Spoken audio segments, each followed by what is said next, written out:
Hi everyone, it's Miss Goldman, and today we are going to read a book that some of you may have either read or seen the movie of, and it is Disney's The Lion King.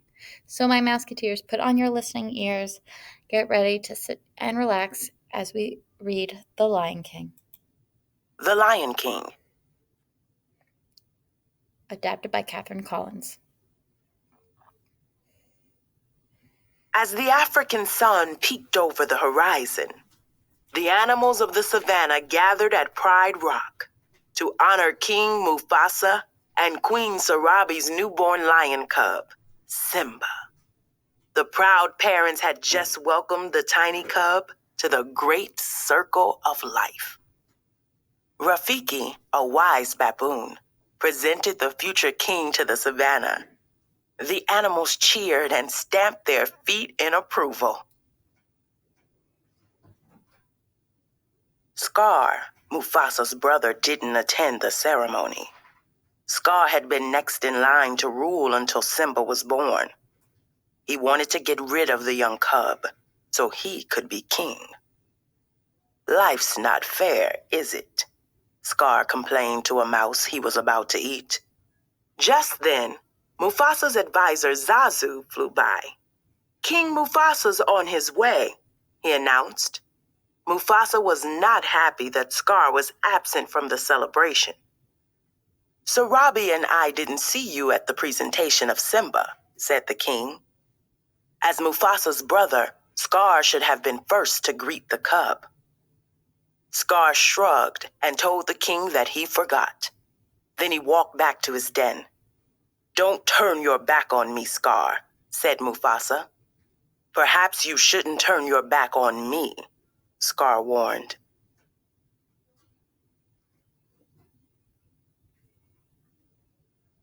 As time passed, Simba grew into a curious cub.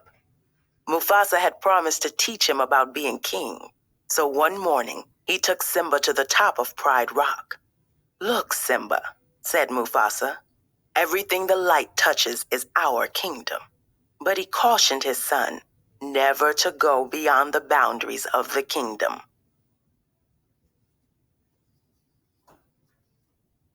Later that day, Simba visited his uncle Scar.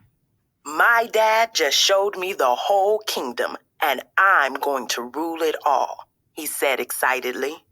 With an evil grin, Scar asked if Mufasa had shown Simba the elephant graveyard beyond the northern border. Only the bravest lions go there, he added. Scar knew Simba couldn't resist the chance to prove his bravery. Come on, Simba told his best friend Nala. I just heard about this great place. The cubs were eager to explore the graveyard, so they lied to their mothers, asking if they could go to the waterhole. Their mothers agreed, but only if Zazu went with them.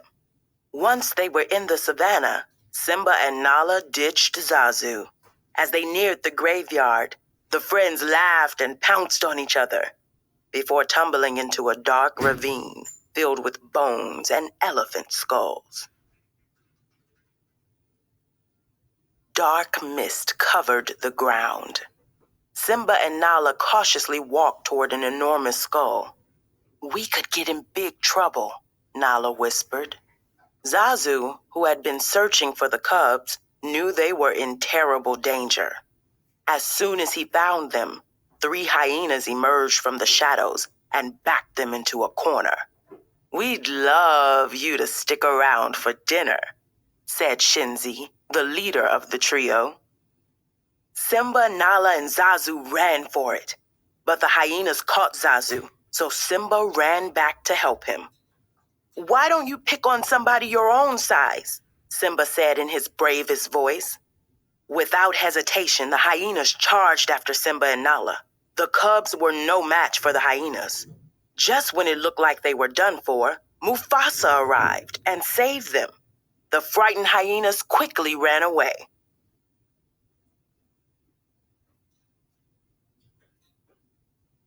Simba was in big trouble, but the king didn't stay angry for long. We'll always be together, right? Asked Simba. Look at the stars, Mufasa said. The great kings of the past looked down on us from those stars. Just remember that those kings will always be there to guide you, and so will I. Meanwhile, Scar was angry that the hyenas had failed to kill Simba. I practically gift-wrapped those cubs for you, he told them. But Scar had a new plan. Be prepared, he announced, for the death of the king. Why? Is he sick? Asked a hyena named Ed. No, fool. We're going to kill him. Simba, too, he said. The next day, Scar brought Simba to a gorge where wildebeest were grazing nearby. Now you wait here. Your father has a marvelous surprise for you, he said. When Scar was safely away, the hyenas chased the wildebeest towards Simba. Then Scar ran off to find Mufasa. Stampede! In the gorge! Simba's down there, he said. Mufasa immediately hurried off to save his son. Mufasa managed to rescue Simba, but the herd carried the king farther down the gorge. When he tried to climb out, the rocks crumbled beneath him. To Mufasa's relief, he saw Scar above him. "Brother, help me," he cried out. But Scar dug his claws into Mufasa's paws.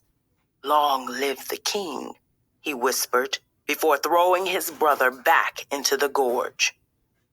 Once the stampede cleared, Simba found his father lying lifeless at the base of a cliff. He tearfully nudged Mufasa's paw, but the great king did not stir. Then Scar appeared. "Simba, what have you done?" "It was an accident," said Simba. I didn't mean for it to happen. What am I gonna do?" The poor cub was overwhelmed with grief. "Run away, Simba," Scar instructed. "Run away and never return." Scar watched as Simba fled the only home he'd ever known. Once the cub was out of sight, Scar ordered the hyenas to kill him. They chased Simba through the gorge and up a steep cliff. Desperate to escape, Simba leaped into a thorny thicket below. The hyenas skidded to a stop when they saw the thicket. "He's as good as dead out there," they agreed before returning to Pride Rock. Back at Pride Rock, Scar broke the news of Mufasa's death. Sniffling between words, he explained that Simba's young life was cut short, too.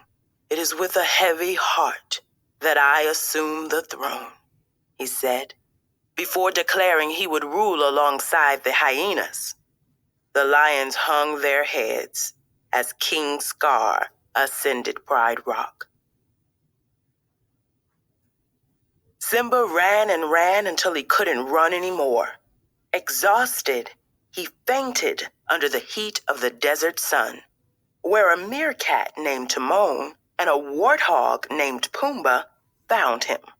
The cheerful friends brought Simba home with them. When Simba woke up, he was still sad. But Timon and Pumbaa explained that when life gets them down, a certain phrase helps them feel better.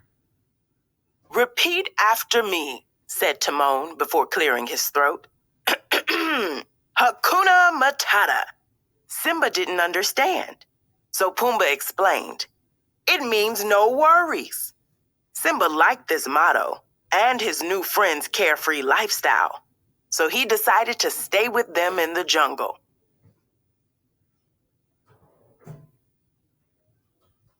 Years passed and Simba grew into a strong young lion. He tried to forget about the past, but as he gazed into the night sky with Timon and Pumbaa one night, he couldn't help thinking of the great kings and everything his father had taught him. Simba sighed.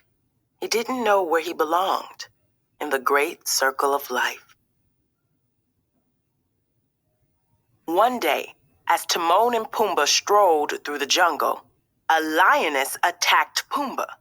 The terrified warthog ran away, but got stuck under a tree root. Simba rushed to protect his friend. As Simba wrestled the lioness, she pinned him to the ground. Simba quickly realized it was his old friend Nala. As the sun set, Simba showed Nala around the beautiful jungle. They were so happy to see each other again, but something was on Nala's mind. "We've really needed you at home," she said. "Under King Scar, the Pride Lands had become barren, and the animals were starving." "I can't go back," he said. "You wouldn't understand." That night, wise old Rafiki found Simba alone and deep in thought. "You're Mufasa's boy," he said.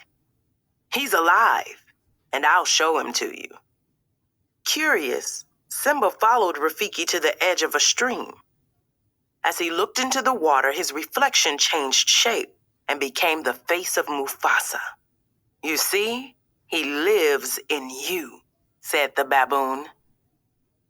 Mufasa's face then appeared in the clouds and began to speak. "Look inside yourself, Simba.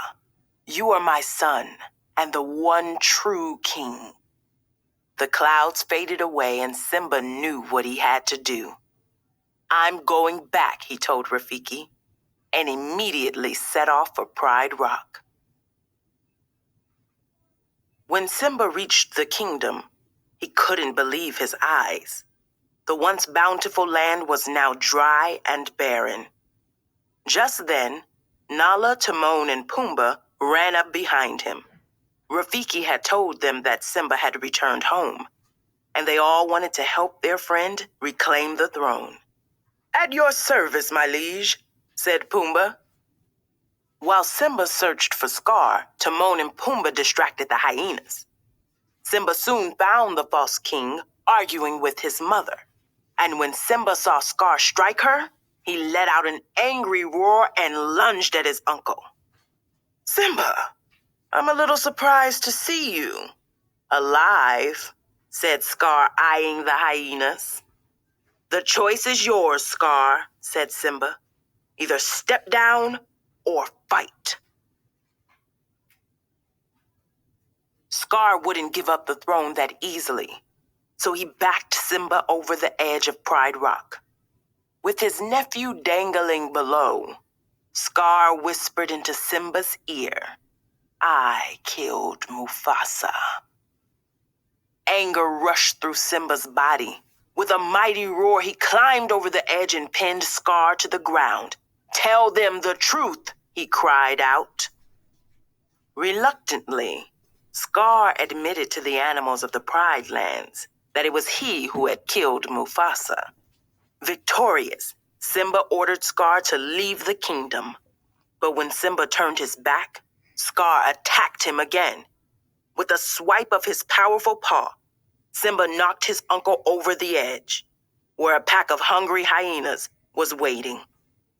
Scar was never seen in the savannah again. Finally, Simba took his rightful place as king. All the animals rejoiced at his return, and under his rule, the Pride Lands once again flourished. Many months later, the animals of the savannah again made their way to the foot of Pride Rock. Rafiki presented the new princess, the daughter of King Simba and Queen Nala, to the cheering crowd below. Simba was so proud. He had finally found his place in the great circle of life.